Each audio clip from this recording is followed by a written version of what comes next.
మార్చి నెల ఆరంభంలోనే ప్రజలు మే నెలలోనే ఎండల్ని చవిచూస్తున్నారు. ఈ ఏడాది ఫిబ్రవరిలోనే పగటి ఉష్ణోగ్రతల్లో పెరుగుదల నమోదైంది.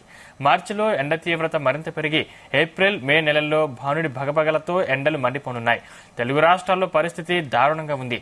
ఏపీలో పరిస్థితి మరింత భయంకరంగా మారే అవకాశాలున్నాయని వాతావరణ శాఖ హెచ్చరించింది.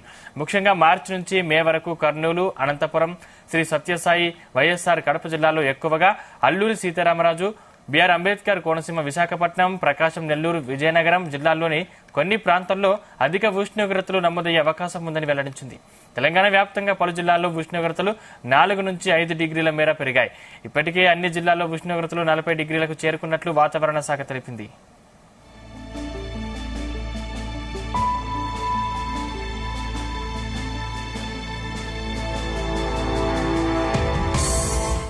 ఇందుకు ఎల్నీవో ప్రభావమే కారణమని తెలుస్తుంది. ఇప్పటి వరకు గమనించిన 5 బలమైన ఎల్నీవోల్లో ఇది కూడా ఒకటని వాతావరణ శాఖ పేర్కొంది.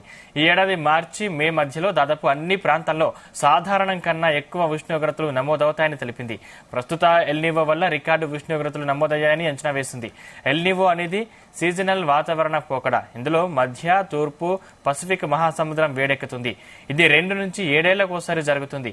దీని ప్రభావం 9 నుంచి 12 నెలల పాటు కొనసాగుతుంది. ప్రస్తుత ఎల్నినో గత ఏడాది జూన్లో ప్రారంభమై నవంబర్ 1 నుంచి జనవరి వరకు గరిష్ట స్థాయికి చేరుకుంటుందని నిపుణులు అంచనా వేస్తున్నారు.